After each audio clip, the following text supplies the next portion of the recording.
We're talking about the new Transformers film.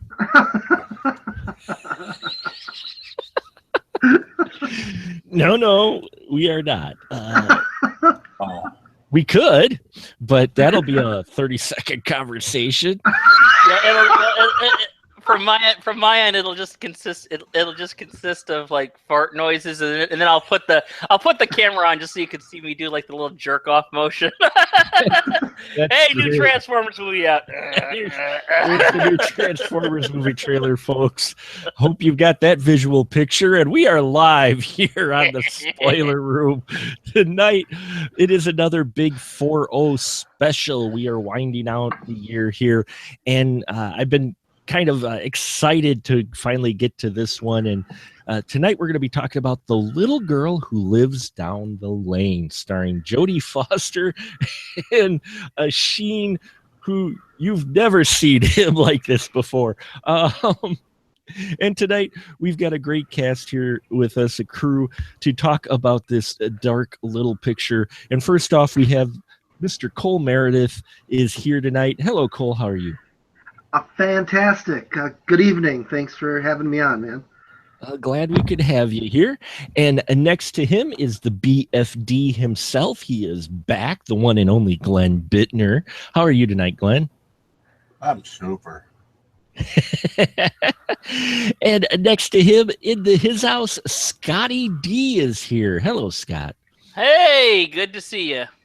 Good to see you, too, through the wonders of the interwebs. Mm-hmm. And tonight, we are looking at The Little Girl Who Lives Down the Lane, a film that was written by Laird Cohen, who also wrote the novel, and it is telling the story of 13-year-old Rin Jacobs, who lives alone in a high-class Quebec small town, but unknown to the neighbors, she is leading a secret and dangerous life. I'm not sure quite about dangerous, but definitely secret.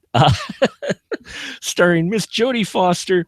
And let's start off with Cole. Cole, how do you feel? What are your initial reactions when you first saw this film? I really liked it.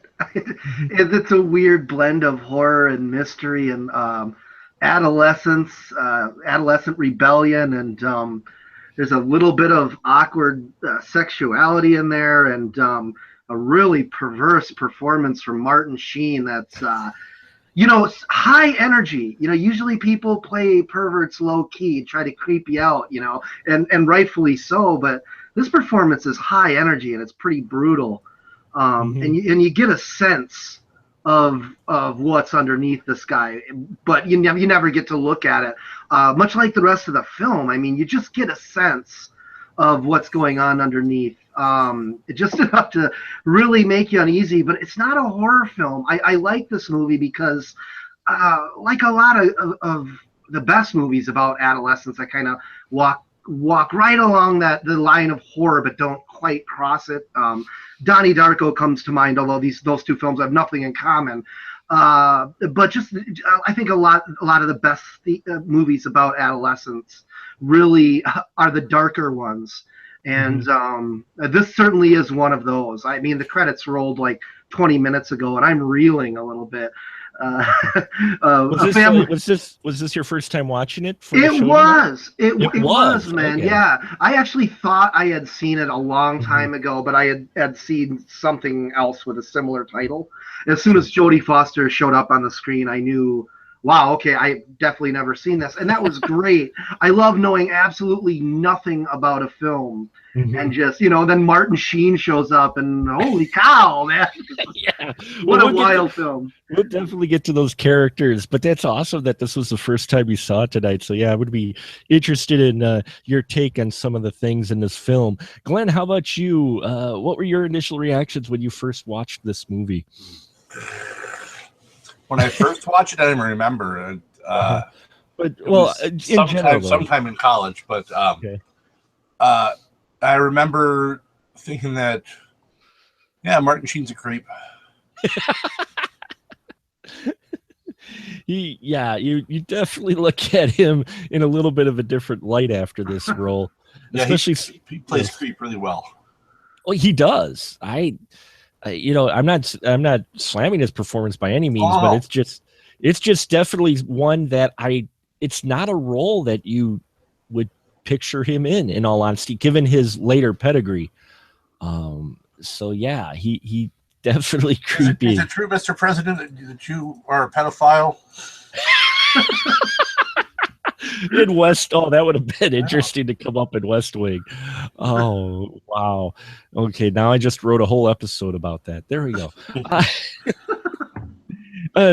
And Scott, I know you were looking forward to this episode. I was really looking forward to this. This is like when the pick of the movies that we were doing for the anniversary, the Big 4-0 anniversary specials of all the films that were released in 1976. All these picks came up, and there was a lot in there where I'm like, oh, I'd like to take part in that. There was only like 2 or 3 where I was like, oh, I gotta be on that, please, oh please, oh please, oh please, oh please, and this was one of them. Yes. And I was really happy that it made the cut. I first saw this. God, I want to say that I saw it when I was in college, but I think it was actually a little bit afterwards. Mm-hmm. I had discovered a video store nearby that had a very wide selection of all the Vestron and videos and everything that was released in the 80s and like 70s and 80s mainly, actually. And and I grabbed this one. I was really getting into horror way more hardcore than I had been. And also, I was huge fan of Jodie Foster. Mm-hmm. I had, pictures of her. I saved interviews with her, everything. I mean, she's amazing. She's an amazing woman to me. She really is. I think she's absolutely, of course, we're talking about one of her kid roles here. And once you grow into adulthood, yes, she was absolutely gorgeous, but also so amazingly talented. Her mind is just fascinating, very smart, very funny, can really catch you off guard with the choices she makes and the comments she makes. Just really great about it. So, and I got the VHS of this, and it was the one that features her like this blonde girl in a graveyard and everything. Yeah. And they made it look like it was kind of like, okay, she's going to be playing something like the Bad Seed in this. Mm-hmm. It'll be like the Bad Seed or the Omen or something like that.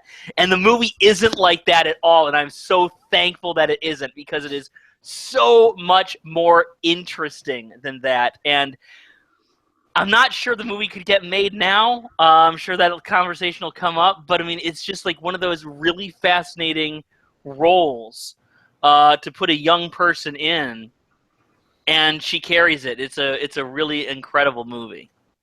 Oh yeah, I think they picked well with casting Jodie Foster as the main, the title girl, basically Rin, the little girl who lives down the lane. Jodie was really impressive in this role, and from what I read up on it, I guess it was she really didn't like shooting this film, which kind of creeped out in interviews years later, but in this role, she sells it. And I really dug her character, Rin, and how she portrayed her, because even the way she walks, we get the opening scene, and this was what hit me. When I first saw this, I really loved it, because it wasn't anything what I expected, especially from, a young actress like that.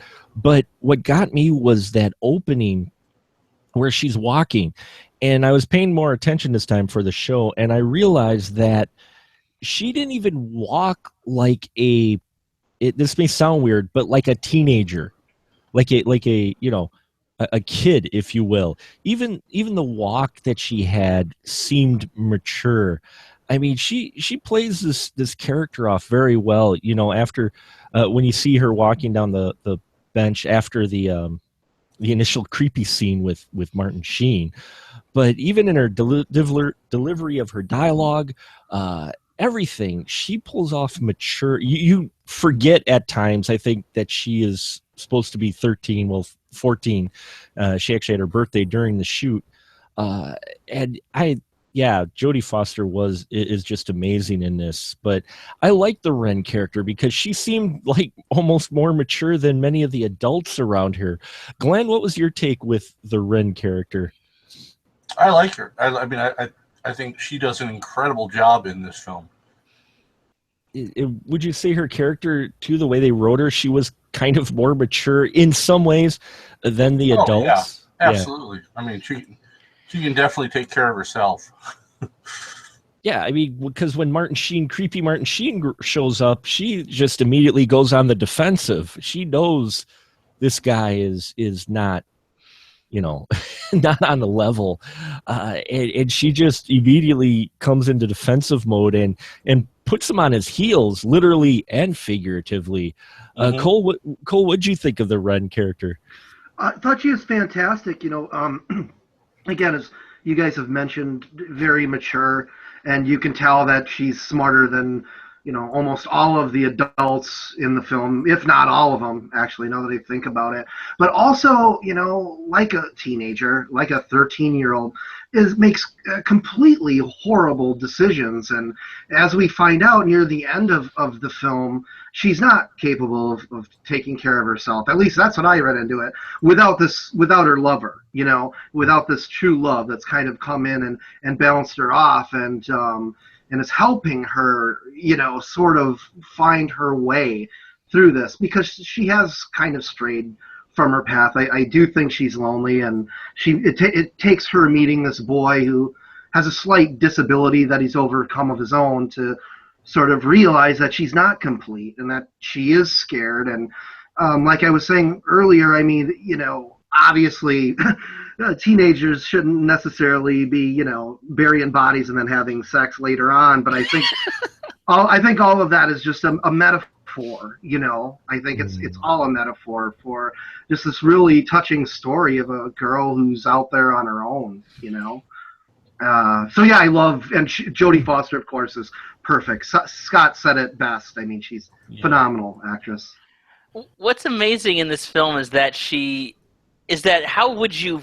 I mean, if you have a role like that, that's not like any other role for a child actress, really. How do you approach that? How do you do it? Well, what Jodie Foster does in this movie, she plays Rin as an adult. We get the feeling very early on that she is far more cultured, far more even world-wise than many people around her, and that she's warned the world will not understand you. They will try to make you into who they want you to be. And she presents herself, and yes, as you were saying, Mark, even walks as an adult, and you keep on waiting for that moment. Now, I would slightly disagree. I think that she is able to take care of herself, but she has seen a lot of the trappings and how. I mean, it requires so much energy, and she is, as Cole correctly pointed out, very lonely, and that's the price of it. And she doesn't want to live that way. She wants to have somebody, but she does everything as an adult. You keep waiting for this moment when things will get too much, and she will become this scared, helpless little child cowering in the corner. And thankfully, that moment never comes. Mm-hmm. She remains in control at all times, even when, again, as Cole mentioned, that she's making bad decisions. They're her decisions. Right. There's not that sense of, oh my God, what am I going to do? What am I going to do? Mommy, Daddy, please help me. That does not happen in this film. I mean, the closest you get is that moment of panic when the first body drops, and she's in the corner. She's like, "Oh God, now what?" Basically, and you come back to her realizing that, oh no, she's not like freaking out and scared and everything like that. She's trying to formulate, okay, now how do I handle this? Mm-hmm. She is more mature than the world around her. She's more mature than anybody, and this is not an easy thing for anyone to do, especially her age. She's a phenomenal actress. I mean, you got to think that 1976. She was in 5 movies this year. This isn't even her best movie of the year. But I mean, she's had a lot of maturity to it, and I like to think that part of that was Jodie Foster, because I mean, if you do make 5 movies in a year, chances are you're not getting the same schooling, the same socializing Yeah. that your peers are.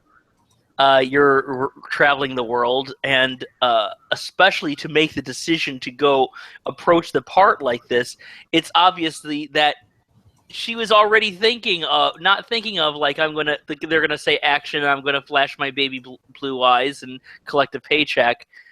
She was actually thinking like, okay, now how can I do this, and really examining her craft. Mm-hmm. And good God, how many 13-year-olds think about their craft? And she was not only thinking about it, she's an expert at it. Yeah, well, she had the experience. I mean, before 76, I mean, she had been, in front of the camera quite a bit, and that shows. Since she was a baby. She was the comic kid. Yeah, I mean, and that shows here, and I think there were very few, especially young actresses back then, that could have probably carried this role like she does. Cole mentioned something earlier about, how her character, needed had that, she kind of latched onto the guy and she fell in love with him, quote unquote. And, she let her guard down a little bit.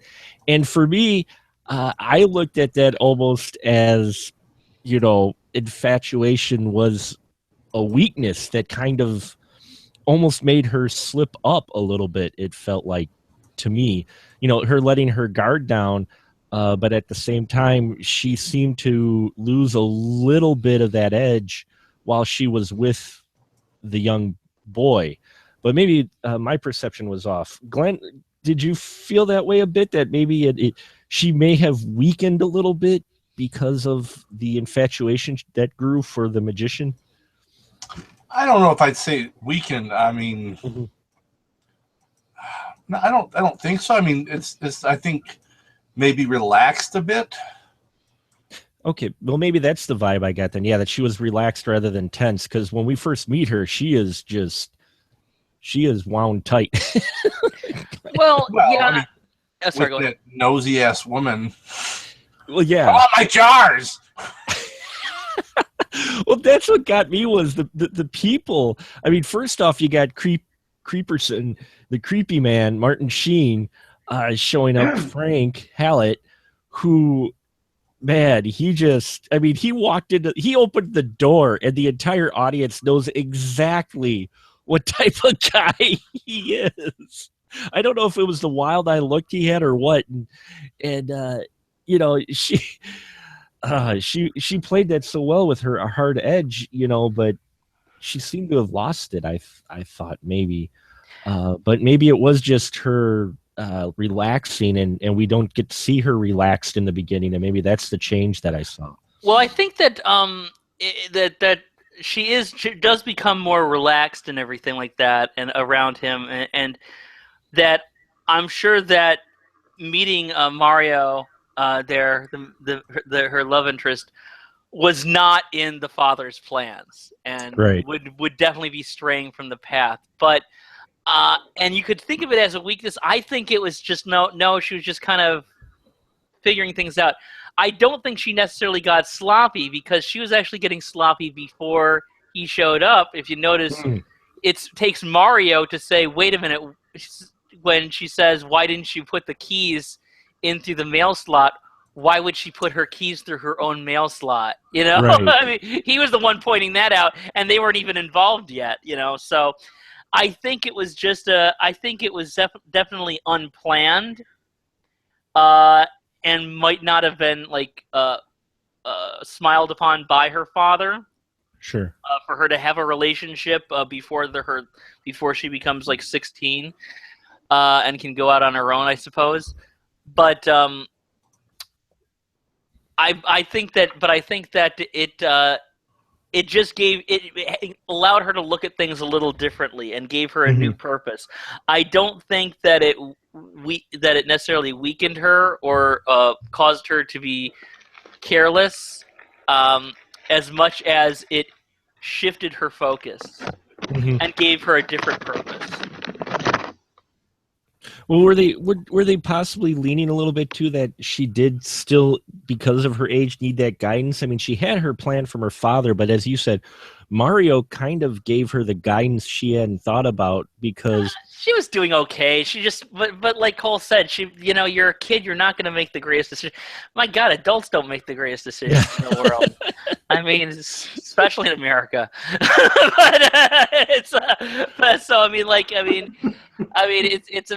It's amazing that she has the foresight to make the traveler's checks last, to look into this, to do the smoking, to research the bylaws, to do that, to actually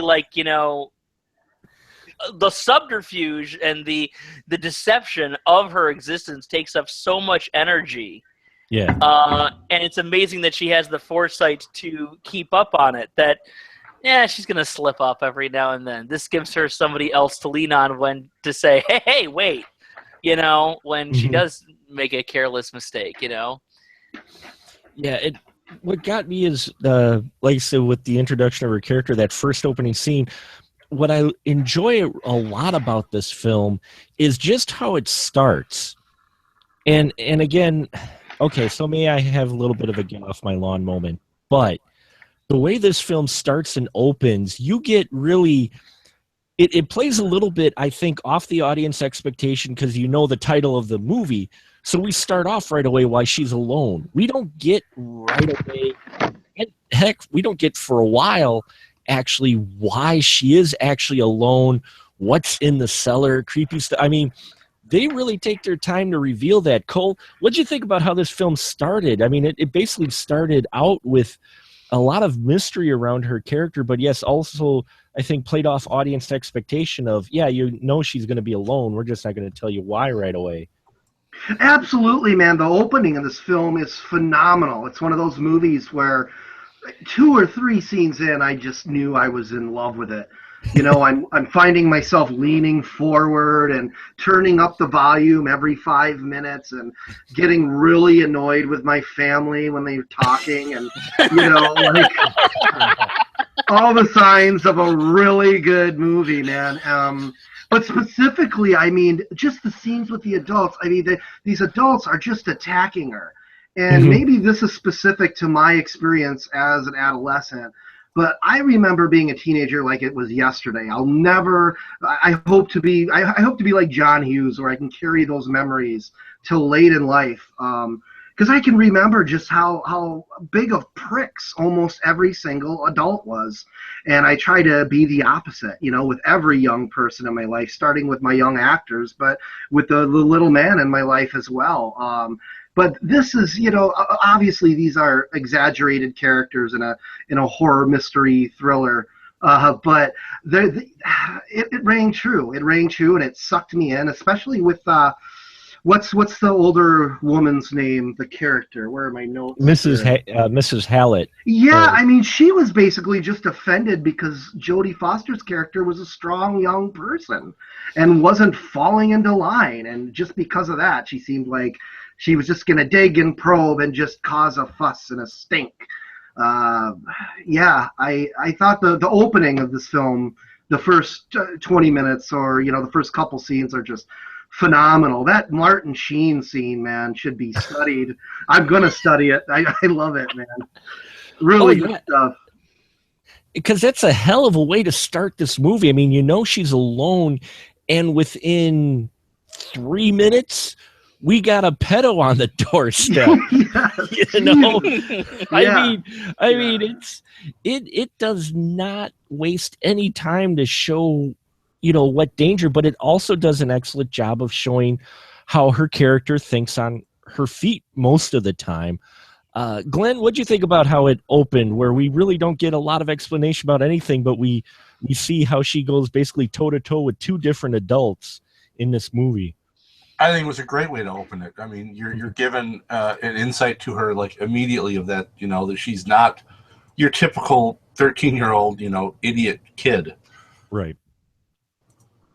Yeah, I mean, especially first with Martin Sheen, where he shows up, she immediately assesses the situation, knows he's a creeper, and immediately starts trying to take ways to either get him out of the house or, stay protected or whatnot, And then when the Mrs. Hallett shows up, oh, I love that scene because those 2 just go toe to toe, and you see Mrs. Hallett try to push, and Jodie's not moving. Jodie Foster's character, Ren's not moving at all. And I love that whole scene, how it was acted, because especially with those two, she was trying to be alpha female in the house, and Ren was having none of it. Yeah. And for me, the way she handled that, especially her art of words, Scott, how'd you like how Ren's dialogue was written, and how she was able to use basically distractions and her age kind of as a distraction at times when she didn't want to answer a question? Oh, she knew completely that it was a tool she could use to throw people off the scent. They're expecting to see a child. They're not expecting to see this well-mannered, well-cultured adult in a child's body. They're not expecting somebody who can, if you try to insert your authority on them, they're not expecting somebody who can stand up to you and say no, not as a brat, but as somebody who is actually superior to you. You look at how she dances around the dialogue and everything. It's fantastic. Also, the way the scene is shot. I mean, if you look the way director Nicholas Gessner shoots this scene, there's like shots where the camera will suddenly like move back and forth between the two, but not just move back and forth. It'll actually shift in and out of focus, so that Mrs. Hallett's in focus, and it shifts over to her. Then it shifts over to Jodie. She's in to Ren, she's in focus. Then back to Hallett, then Ren, Hallett, then Ren, and it's playing this cat and mouse game that is just keeping in tone with the film. They're not expecting somebody that could actually call them on their shit. I do think that Miss Hallett's character also is some of the unspoken things you can pick up about why she wanted to meet the father so much. She was trying to move in on the father. Oh yeah. Oh, here's a guy who's cultured and seems to have money. I'm going to get in there on him, and well, maybe we could work some sort of arrangement out and something like that. You can see where some of the Martin Sheen character came from in her, I think. Oh, absolutely. Because she's his mother, so yeah. Absolutely. Whereas, though, even if the guy was alive, he'd had nothing to do with her because she's a xenophobe. I mean, she constantly starts talking about Jodie, Ren and her father as well. Your people, I know, don't do this. And then when she's like looking at the Hebrew album, she says, "Well, why not learn French or Italian? Lord knows there's enough of them to talk to." I mean, she's like this. She is like everybody's nightmare of a small town white woman. I mean, she's just this really horrible, racist, authoritarian, ignorant person who with a predatory instinct, and probably was never and had basically lived most of her life without having too many setbacks. She even got to have her son's pedophilia swept kind of under the rug, at least from a legal standpoint. Well, yeah, and was not expecting to meet her match with this kid. Well, that was what's interesting is especially the mom and son Hallett, those two. I mean, who knew Canada had redneck small towns? I imagine it has quite a few of them. Just all that space, you know. I haven't been. I want to go. I love you, Canada. I really want your health care. But yeah, I imagine it has quite a few. I think it's set it up though by putting it in a very small town. You know, the dad.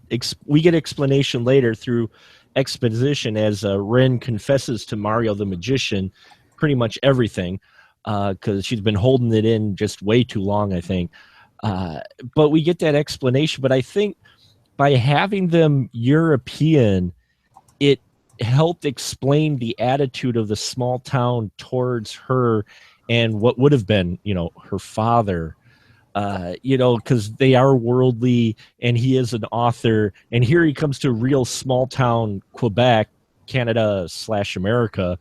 And that, having seen small towns and living in kind of a small city town, that was actually kind of accurate as far as how people might put him up a little bit on a pedestal because of the mystery. How about you, Glenn? You think the setting helped kind of set up her character by putting him in such a small backwoods town? Well, absolutely. I mean, that's just if having had, personal experience living in small towns and the type of behavior, the fact that, oh yeah, that's their kid, he's a pedophile. It's just kind of like it's known, but it just everything just seems to fit well with the story and the characters because these are the type of people. Oh yeah, small towns and they're local bitches and pedophiles. That's just how it is. They just deal with it, and the kids at school know who to avoid and who not. Yeah, not. And it also added, I think, to her, believability, Ren's character, by having her been kind of worldly. It buys into a little more of how she's able to, I think, go toe-to-toe with these adults versus, say, taking the small-town high school kid and try to do the same thing with. I don't think they'd be able to because they haven't experienced or been taught like Ren has. So I just thought having her from Europe and having seen the world kind of added to her character and the believability of how she could go toe-to-toe with just about anybody in the movie. So then we've talked about him a few times. Let's just dive a little bit deeper into Martin Sheen's character. He's the pedophile, and everybody knows he is, but he's also kind of got that feel of, the rich parent. I can do pretty much what I want in this town. To a certain extent. What'd you feel about Sheen's character? I mean, not just being the pedophile guy, but his character in general and his presence in the town outside of the law. Did you get that feel kind of like he was the rich popular boy who could do just about anything? Well, yeah. That's pretty much what he is. His mom obviously has some importance in the town. And yeah, he's as the child of, it's a perfect small town thing too. There's there's always those prominent families. Mm-hmm. And yeah, they can pretty much do anything. We learned that in Roadhouse. Well, they hint at the fact that she is from retail and realty. So she sells land, and she probably is one of the only realtors in town. Cole, you live in a fairly small town. Not for long. Not for long. Two weeks, man. Wouldn't you say the sole realtor or someone who was in realty and sells a lot of properties might hold a little bit of power in a small town? Oh yeah, this is completely accurate. Mm-hmm. And in many small towns, not just the one that I have been in, but yeah, it's accurate, man. I that's all I can say. Could you see kind of Martin Sheen's character possibly getting away with what he? Oh yeah. Oh yeah. Every of course. Very realistically, I don't want to get too deep into that, but it's mm-hmm. true. It is true. Hopefully with the NSA out there, we can get rid of some of these guys, but yeah, it's true. And they do, if you got a family with clout, obviously not just perverts, but, anybody, yeah, you could get away with it get away with things. Yeah. And it's like Glenn said, there is this weird thing where in a small town, everything has to fit because that's what makes it a small town. So you keep the routine going because there's this fear of things growing beyond anybody's control. They want to be part of what they can understand, which is a lot of times it has to do with the church. A lot of times it has to do with, the local law enforcement. The power source can come from anywhere, but people can get away with things maybe they wouldn't ordinarily get away with anywhere else. I certainly have stories that'll make it onto the screen one day. Many of them have, but it's not unrealistic, for a schmoozer like that to show up at a young girl's door and for the town to look the other way, Yeah, and this is just before he takes on Apocalypse Now. I mean, this is just few years. Yeah, but he was already, he was already shaping up. I mean, he had done. If you look at his filmography, he had done like a lot of TV work. Mm-hmm. But he was already kind of known because 3 years before this, 3 or 4 years before this, he had already been in Badlands. Right. Which is, if if anybody here has not seen that, or anybody listening has not seen that, you really need to see Badlands. It's one of the greatest films ever made. One of the greatest films I've ever seen. It's fantastic. He basically plays kind of a spin on the Starkweather character, and he was absolutely psychotic and unhinged. Here he is a different kind of psychotic and unhinged, and it's what I had forgotten in the 15 years or so since I had last seen this film was that for some reason I had remembered him still playing this part as a young person, maybe like around 18, 19. I'm realizing immediately when you watch the movie, like, oh no, he's an adult. He's a fully formed adult, and I thought one of the creepy things I thought was that he shows up at the door and immediately barges in, and he has marked this girl. Yeah. He knows that she's usually around the house alone. He knows that she's got this long hair that he likes and everything. He's so he's so creepy. Anyway, he's marked her in advance, and it's Halloween night, and he just barges in there and starts flirting and doing all these things, and he says that he has 2 kids waiting outside. Well, your first instinct is no, he doesn't have 2 kids waiting outside. Right. He's just getting into her house. And then you see when he leaves, no, he had his 2 kids waiting outside. I know, right? That was I'd totally forgotten about that. That was really unsettling that this is a married guy with 2 kids. What kind of example is he setting for them? Yeah. What kind of person for money marries off a known sex offender to this local girl, local single mom, because it was related that these weren't his children. Right. And other dialogue. Oh my gosh, yes. And, Martin Sheen's one of the great actors. He's played presidents. He's played small town nobodies. He's played psychotics. He's played near messiahs, he's like this new spin on creepiness that, as Cole pointed out, is very realistic. I mean, if you've grown up in a small town, you know that one person. Well, yeah, there was this whole big mix-up with this, but be it a sex crime or a rape or some kind of drug thing or a crime like a robbery or something. But their last name is such and such. Yeah.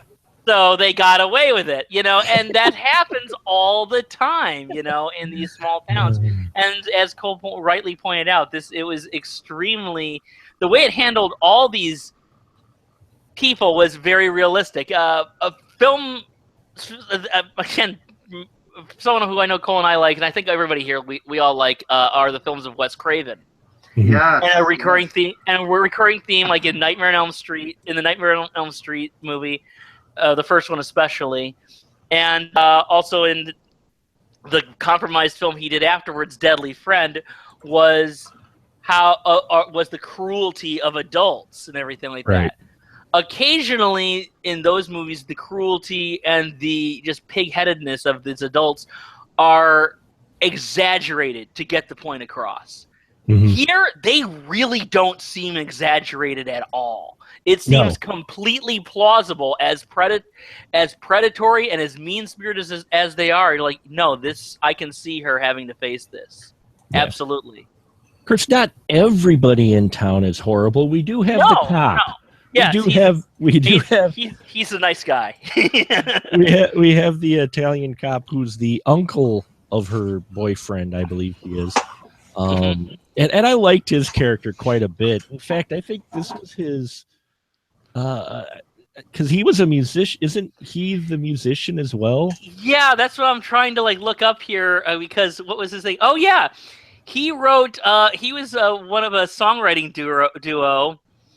Holy cow, did he ever write some good songs? Why Must I Be a Teenager in Love? Also, This Magic Moment, all those. Yeah, he did a lot of stuff. in the 50s and 60s, apparently. Yeah, Mort. Yeah, that's as good as the singing gets on my end, guys. I liked Mort Schumann's character quite a bit because he's just a guy. You could tell he's the small town law enforcement who's just trying to do his job. Nothing really big ever happens. I think in town outside of pedo Sheen. But I just liked his character. I liked that she was able to find an adult. It felt like that she somewhat trusted. Hey, did she, Scott? Did she trust? She trusted the police officer. Would you say out of all the adults? She trusts him. Yeah. She's still going to lie to him because she has to. But I think that she got and she's not going to let him in on her secret because she knows that not only is he from this world that wouldn't understand, he also represents an actual official authority figure who would be, honor bound to, turn her in. But she does, I think, respect him a great deal. She doesn't bear this person any ill will whatsoever and would probably be really upset if anything unfortunate were to happen because of the way she lives. Well, I think he is a trustworthy figure, even if she is not. Sorry, I think it's because the way he approached her in the beginning. It was immediately like, "Are you okay? Are you? Is he bugging you?" He didn't come off, trying to be aggressive at all or downplay her because she was a kid. He just talked to her like a person. So I think that helped her warm up to him because the other adults up until that point pretty much were, aggressive and conflicting. And don't forget also that the way they talked about his previous crime where the Martin Sheen character, Frank, had dragged, as they put it, dragged some kid off into the bushes. Yeah. They specifically named him as the cop who tried to prosecute him, and he couldn't protect that other little girl. Right. But he sees this guy, putting the moves on Ren. You should stay away from that guy. I wouldn't let him in their house if and he's gonna keep an eye on him, and he's gonna make sure that he can't do the same thing. He's being protective in a way because he couldn't fulfill his duties before. Right. But yet he's not too restricting because when he finds out his nephew is over at the house, he kind of plays along but lets them still have their romantic dinner, which led to a really great humorous scene. I kind of enjoyed the way the Mario Scott Jacoby plays it. But the Mario the magician, he's sitting there on the couch and she's kind of warmed up to him and she starts confessing. And she's talking about the tea that she poisoned her mother with because this was the big reveal and the big turning point in this film where she reveals pretty much everything. And we realized, oh yeah, it's not just the landlady that accidentally died by dropping the cellar door on her head.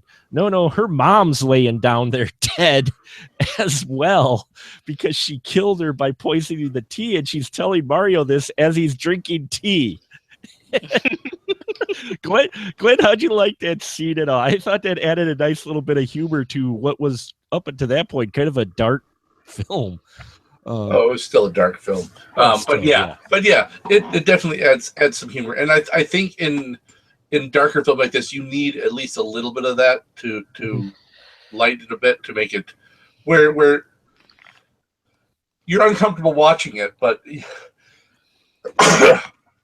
pardon me, but you don't want people to be so uncomfortable that they don't finish watching it. Right. So you need something every now and then to break things a little bit, and I think this was a great way of doing that. Yeah, it was, because it wasn't too sad, and I think it put in the audience too just a simple doubt moment that, oh shit, did she actually poison him? Because you wouldn't put it past her at this point, would you, Cole? I had that moment. Yeah, I had that moment where I thought, yeah, yeah. Well, I didn't know what was going on at that point quite yet, and then shortly thereafter, it becomes, a little bit of a love story kind of for a while. So they ease off that inclination pretty quick. But yeah, I definitely had that thought. But really, what that is just to build in the key plot point that she doesn't take milk in her tea, which comes into play later. So it works on a couple different levels. I think it sets up the very ending with her and Martin Sheen, and also if you have a weird little comical moment, well, what the hell? That's good. Yeah, there's a couple moments, and I think Glenn's right. Even with any dark film, especially with kind of uncomfortable subject matter that this film addresses head on. Yeah. You need a little humor to lighten it. Otherwise, yeah, people are just like, I can't watch the rest of this. Yeah, man. Yeah. Just way too much for me. But yeah, the tea, I loved how the tea set up the finale of this film with how she takes out Sheen, basically, because that was such a perfect thing, because Scott, which glass does she put the poison? It's the same poison that she kills her mom with, and she puts the powder not in the glass he was going to be offered, but which glass she puts it in. Exactly. She puts it in the one that's closest to her, and you can see the difference because they're completely different glasses.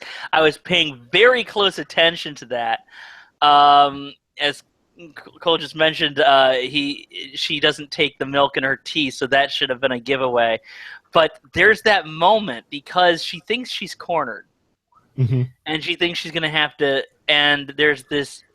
Martin Sheen wants to enter this really disgusting agreement with her that, you can live like this way, but I'm going to become your special friend. And oh my God. Ugh. Yeah, I know. But it's just, I mean, you can't even say it without getting creeped out. Long winter nights. Yeah. That conversation just makes your skin crawl the way he says it. But so I'm watching this, and she says, I guess you think you can take care of yourself. And she says, I thought I could. And as she's putting the stuff in, and you really don't know for the longest time, okay, because you see the one that she puts it in and that she does not put it in his. Right. And you don't know for the longest time, did she know that he was going to take that cup? Or did she intend to say, I'll end it right now if I have to? And that's the question I had with it too, was at first I thought it was, I clearly cannot choose the poison in front of me. Yeah. I can't clearly choose the poison in front of you.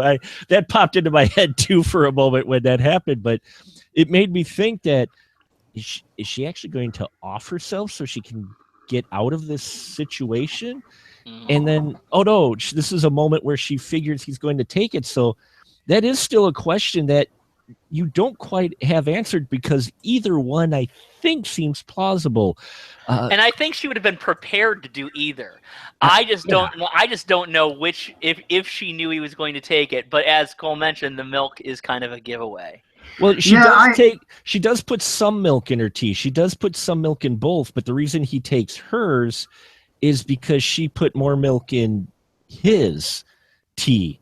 He makes a mention of that because she actually puts milk in her tea as well for that, because she says, you take it like I take it. So everything he asked for, she put in both cups. She puts the milk in his tea after he corners her, if I remember it right. The "you take it like I take it" refers to a sugar cube. Boy, I'm a movie geek. I think they're just talking about the sugar cube. I think pardon? She did the milk and then the sugar. Oh, that may be.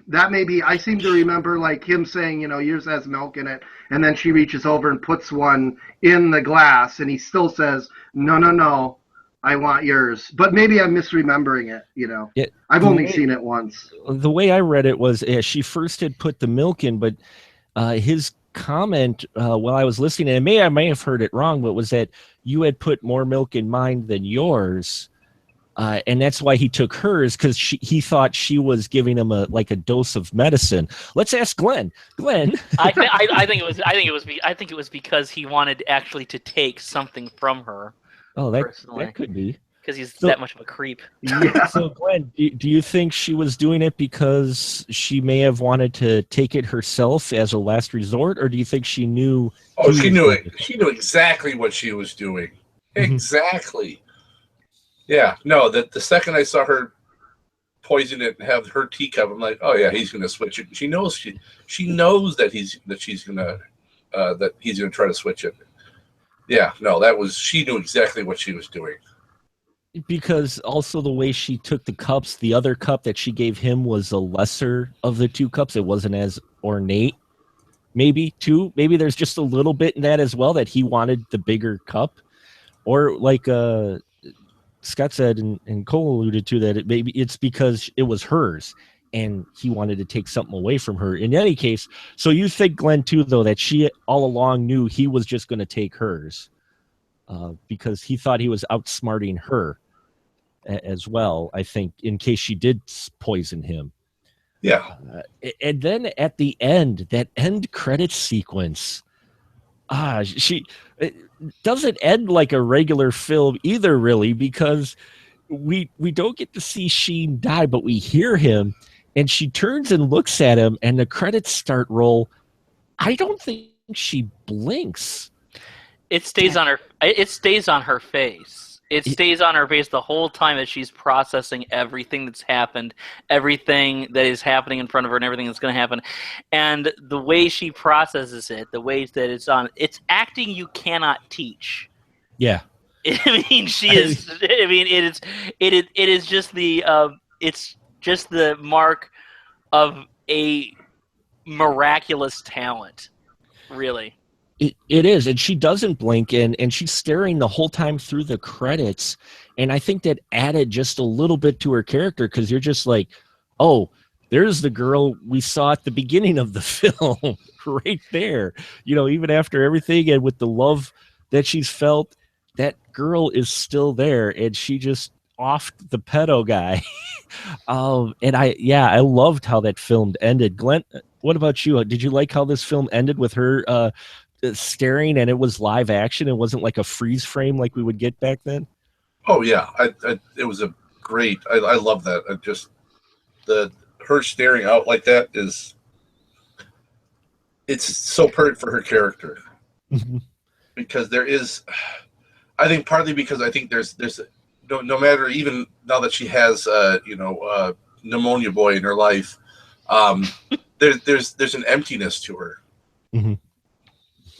Yeah, there is. There's a little bit of a cold edge that her father built into her, that he built up into her and warned her about her mom. And there's that one girl that you look at the end credits, you go, yeah, I can believe she just killed her mom without blinking, because her mom was, talking about how she wanted to live with her and that. And well, she didn't realize what she was doing when she killed her, though. She didn't. She says she didn't know what it was until after.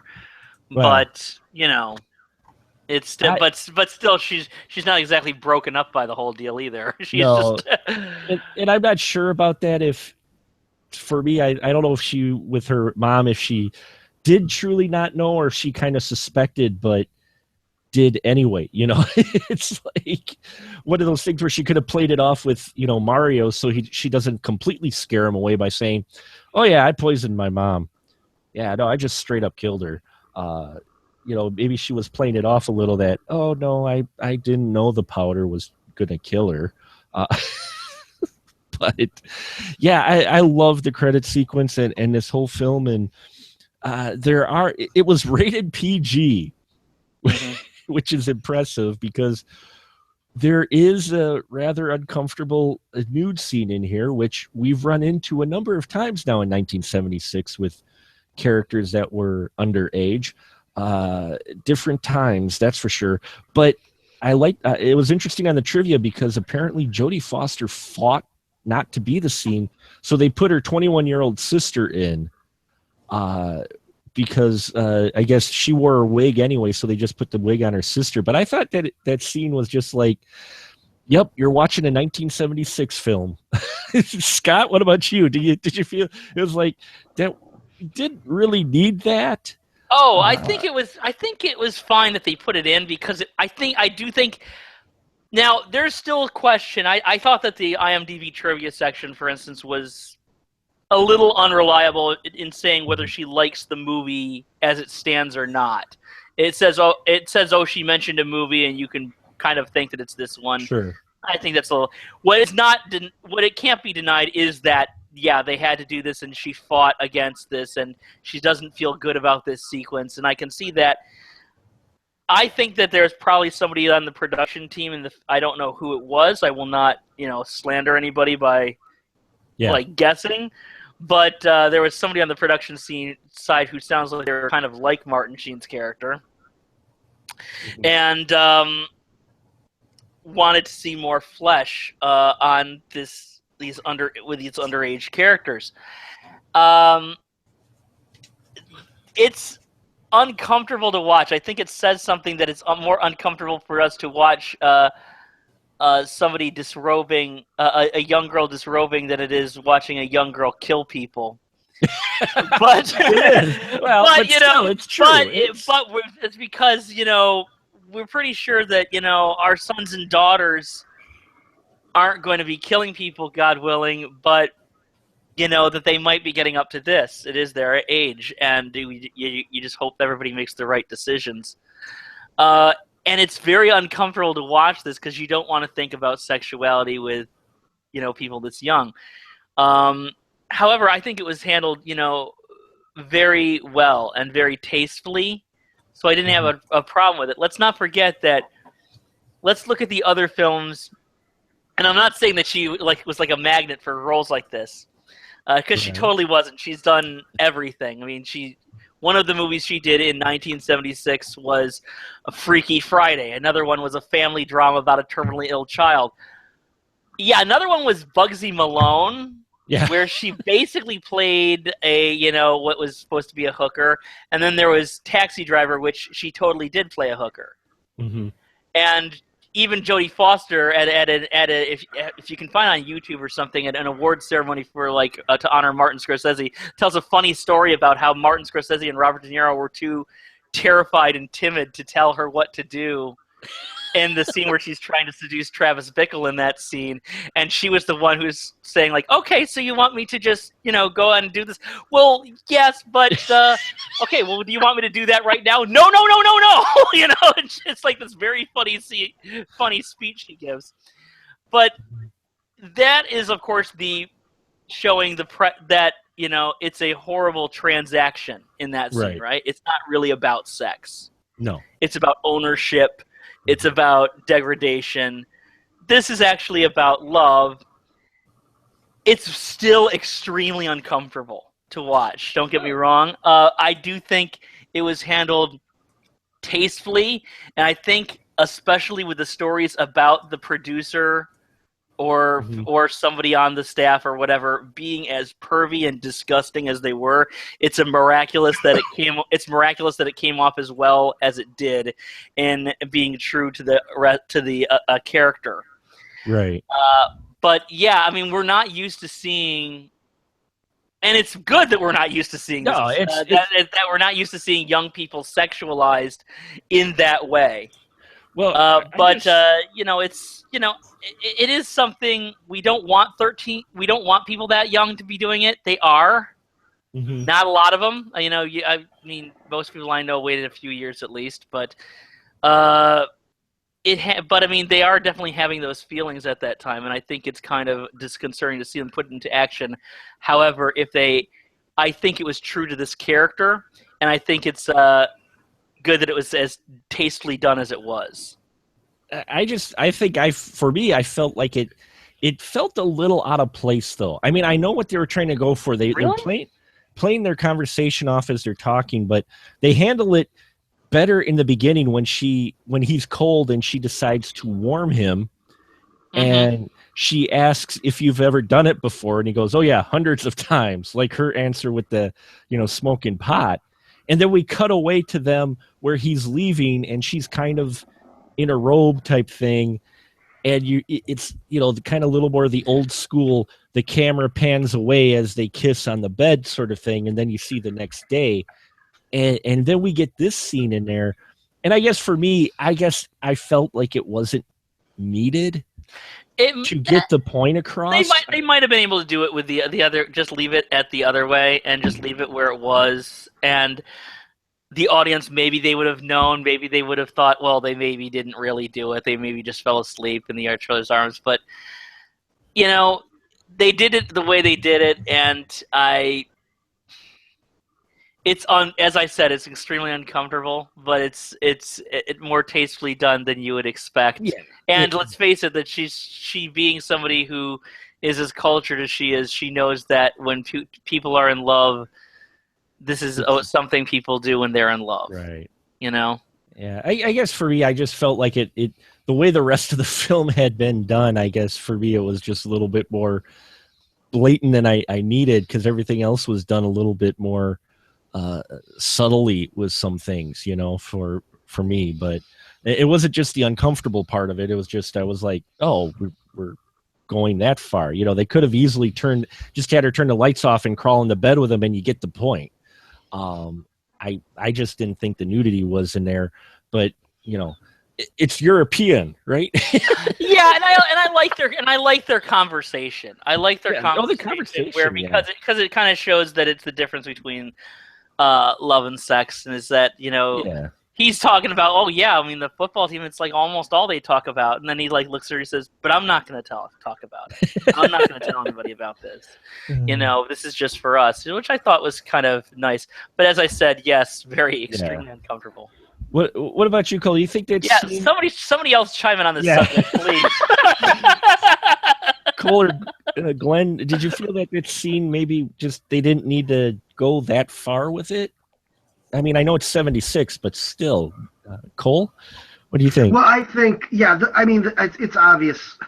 I mean, some people may disagree. Since I've met all these new filmmakers, I find that the tolerance for, just exploitative moments is really high out there. Here's what I will say. I think the ass shot is unnecessary, and that scene could exist without it. The whole scene. Yes, I'd agree. And I will also say this. I've been making horror movies most of my life now, and I'm not saying I know anything more than anybody else, but it is astonishing how often, and it isn't just sleazy men, it's women themselves, how often people want to get sexual and naked, like, on camera when you don't really want them, when you don't want that in your film.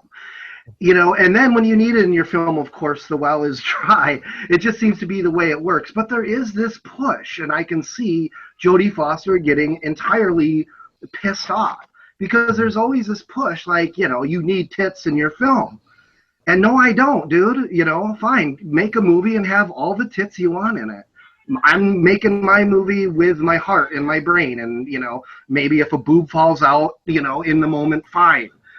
But anyways, that's what I will say, is that if you're making films of this sort, like, people really want you to have boobs in them, and the most creative people will automatically say, we're not going to rely on boobs, and then it just goes back and forth until, usually the artist is fired, or, or somebody just shoots it on their own. What's that movie, The Prophecy? From, like, it was a feminist horror film, and they added a rape scene later without the director. So yeah, I'll say that. I mean, Scott said it better than I could. I probably sound angrier than I need to, but no, it's okay. You have your own angle on it. Go do it. Yeah, but your own angle. I will say that I like the scene. Like Scott said, I like the dialogue, and I like the fact that they went from they're uncomfortable. Oh, I've done this hundreds of times, to climbing into bed. Obviously, some time has lapsed. And I would never, throw down a moral hammer and say we should not portray a teenage sex life on film. That's idiotic. But the butt shot, I mean, come on, what is that? I'd agree with that. It was not necessary. It showed a certain casualness on the part of her character, which I could assume is part of, as I said, her maturity and how she has been raised to view relationships of this sort. But as you say, you could have panned up. You know, you could have focused on him. You could have done and had Herlin come around. You know, it wasn't necessary. Yeah, you could have that dialogue. Glenn, would you agree that they could have probably handled that scene, still had the dialogue, and not needed to show as much as they did? What? Yeah, of course they could have. It's the easy way out. These types of scenes in films are often done because it's easy, and I mean, nowadays I think they're even less needed because, for fuck's sake, if I want to see a boobie, I have the internet. Google boobie. There you go. I don't need Google. I can just click some of the banner ads on a normal website. And right. Jesus, if you don't even ask for it, it's there. Yeah. It's like, God, be careful what you wish for. Check your spam folder. There you go. Just check your spam folder. There you go. I mean, they pop up when you aren't even looking for it. They just pop up. You'll do searches, and it's like, why is that in the search? That makes no sense at all. Did the nudity seem a little? I mean, not just the uncomfortable part of it, but did it seem out of place? Because, like, for me, it just didn't fit like the rest of the film. The dialogue did, but the visual didn't at all. Do you think it maybe was out of place as well with the way the rest of the film was handled? Yeah, well, mostly. I mean, or partly. Like I said, I don't think it was necessary. I think they had already gotten everything across. I mean, yeah, we already know. Okay, it's a dark movie. It's like, oh no, we're gonna show. It's like, you already showed me. I already know. It's at a point where it's being gratuitous. Mm-hmm. Yeah, that's what I think stood out for me was with the way the rest of the film was handled. It's the one scene where it just felt gratuitous. I'm like, I really wish they wouldn't have done it that way because this film would even be better for me. But it's still a great film, and I think we'll wrap up here just to give our final thought with the little girl who lives down the lane. See if it aged well, and would you recommend it to anyone? And Glenn, we'll start with you. Your final thoughts with Little Girl Who Lives Down the Lane. I like this film. I mean, it's like I said, I saw it last 20 plus years ago. Sure. So I didn't remember it when you first said it. It's like, oh yeah, sure, I'll do whatever this is. Sure, why not? And then I looked it up. I'm like, oh God, I vaguely remember this movie. And then as I was watching it, I'm like, yeah, no. I would definitely recommend this for people. If it's got some really good acting. Jodie Foster is a really, really good actor. I've always recognized her as someone who has just a tremendous amount of talent. And I mean, the fact that she's 13 when she made this is just freaking ridiculous, along with Taxi Driver the same freaking year.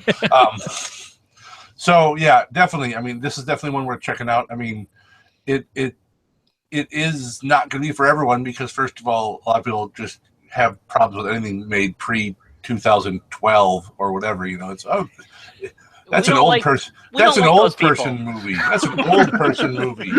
Shut up. So yeah, definitely, I think it's worth checking out. Awesome. And Cole, how about you, sir? Your final thoughts with this film? Oh man, Mark, I really liked it. I don't know. I had a bit of a different take on it than you guys. I mean, first of all, I'd recommend it to anybody. Obviously, if they're listening to this episode, they've spoilers. It's the spoiler room.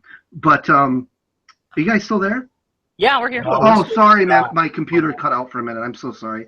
But I would, recommend this film highly. And also, to me, my take on the film was just that it was kind of an uplifting tale. I felt like she was really in control of the situation. And when things started to spiral out of control, like when she couldn't start the car, love showed up and kind of hoisted her and saved her. And to me, the movie symbolically ends on a high note with her conquering this raging pedo and winning the turkey, which I think was a great little touch. She gets the call and she's won the turkey. And when she's asked, you think you can survive on your own? And she says, well, I thought I could. It doesn't strike me as a depressed statement. It strikes me as we find out a few seconds later, the doctor says her lover is going to live. So I viewed the whole film as this young girl conquering abusive adults. And maybe in a couple days I'll come out. But those are my final thoughts on the film. I would put it alongside like Donnie Darko or... it's hard to, the genre is so small, but a really good, dark teen film that I think teenagers of the time who saw it were probably very fortunate, young people. Yeah. I'd love to have more films like this now. So thanks for bringing this movie to my attention, Mark. I never would have seen it, man. Thank you. I'm glad to hear you enjoyed it. That's even better that you got a kick out of it. So, Scott, how about you, sir? Your final thoughts with this film? I actually look at it the same way Cole does. I think it is an uplifting film. I think that it's you go in, as I said I did when I saw it like 15 years ago or however long it was. You go in expecting a horror film, and you were expecting Jodie Foster to be the monster. And she's not. Everybody, a lot of other people are. The Hallett family certainly is. But she isn't. Even though you have to come around to, well, I don't know if I really approve of the way this person is living. I mean, if I had heard anything like that going on in real life, Lord knows I'd be horribly concerned, But the movie gets you on her side. It teaches you a new way to look at a young person, and that they're not all fragile. Some of them know exactly what they're doing. Some of them are smarter than we give them credit for. Especially this person who's kind of been torn between these two worlds of, childhood and adulthood. And I think that Jodie Foster tackles this role so incredibly. It's really a testament to just, how she would continue to be amazing for the next 40 years and counting. Little Girl Who Lives Down the Lane is just a really amazing film. There's not too many other films like it. And it was one of a handful of films that came out in the mid-'70s, very, very early '80s, even pre-John Hughes, which gave you a new way of looking at young people that was not the typical exploitation or family film fare. It actually gave you a new window into what they were thinking. And I think it's an incredible movie. I would basically recommend it to just about anybody. And I have to agree. I would have recommended it to just about anyone as well. It's even though it's set in '76, even with the clothes and the the cars, even with that point, it doesn't feel too dated. But you don't really care because Jodie Foster's performance in this is, as you've picked up through probably this whole podcast, stands out so strong. Yes. It's worth it watching that and watching even, Sheen's character and his performance and everything about this film. It's supposed to make you feel a little uncomfortable, but at the same time, maybe see things a little bit differently and make you question how you see things, especially teenagers, and maybe make you think of them possibly more as just those annoying teenagers, but even look at them as young adults. And yeah, I recommend it to just about anyone. If you're looking for an interesting film that's got some tense moments, it's dark. It is considered a drama thriller more so than, horror film, but that line's usually blurred. But it's definitely one that I think, you could watch. There's not really a lot of blood or gore. Most of the horror is implied, more or less, as well. So, and outside of the one scene I didn't think was necessary, yeah, definitely agree. So, hope that gets you interested, folks, and didn't ruin too much for you for the film, but still see it for the rest because it needs to be seen. This film, I think, needs to be talked about more. In all honesty, I think it's one of those gems that if you mention it, a lot of people know about it, but you don't hear too many people talk about it. And it's a really well done film in general. So we'll go down the line real quick then, and people can tell you. Well, our crew here can tell you where you can find them at when they're not here. I'll get that out eventually. Let's the crew tell you where you can find them at when they are not here. Go ahead, Cole. Oh man, again, thanks for having me, Mark. My name is Cole Meredith. I'm an independent filmmaker. You can find my page at Shadows and Lovers Productions on Facebook. The movie on the horizon is the last great horror movie coming for a digital release very soon. Also, Horror Roar, which is a page where I tool around with some digital art and just rant and rave about one of my favorite genres, which is the horror arena. Or, you just want to shoot the shit and talk movies, you can find me on Facebook under Cole Meredith. Awesome. And Glenn, go ahead. You can find me on the interwebs on Facebook with Guy in a Bunker Productions and the B-Movie Bunker. Also on YouTube, same thing. Or just follow me on Twitter at Guy in a Bunker. Awesome. And Scotty D, how's Movieocrity coming? Well, it's been pretty quiet this last year, but I'm looking to get it geared up again for the next year. Awesome. The other stuff is still there for anybody to see and catch up on, so that you can catch that at movieocrity.com. Also, my web series Movieocrity, which is at on vimeo.com/channel/Movieocrity. If you're super lazy, you can just look up the show on YouTube, but you're not going to get all the episodes, and you'll have to sign in, and it's a real pain in the ass. So just go to Vimeo. Plus, the copyright and censored Nazis go after his Movieocrity videos. So. Oh, almost every single one. Yeah, I mean, and a couple of them aren't there anymore, even though it's all perfectly legit, legal, on the level. You know, lots of people with YouTube channels have had that problem. So. Yes, and that's the joys of YouTube. This is the YouTube police. The spoiler room is now closed. No, I'm sorry. No, I wouldn't put it past them. They're like the freaking NFL, man. And you can find links to all their sites as well as our archive and our stuff at specialmarkproductions.com. We are on iTunes as well as Stitcher Radio. Please subscribe, like, and rate us. Always love to hear feedback from you. We appreciate you listening in. And we are rounding out the year. We got one more Big 4-0 special coming up this month. We're going to be talking about next week about a holiday-themed film. Stay tuned. We'll be telling you more about that. And at the end of the year, we will be doing a 2016 wrap-up of sorts. So lots of great stuff coming up here in the spoiler room. Thank you for listening. Now say good night, gentlemen. Good night. Gentlemen.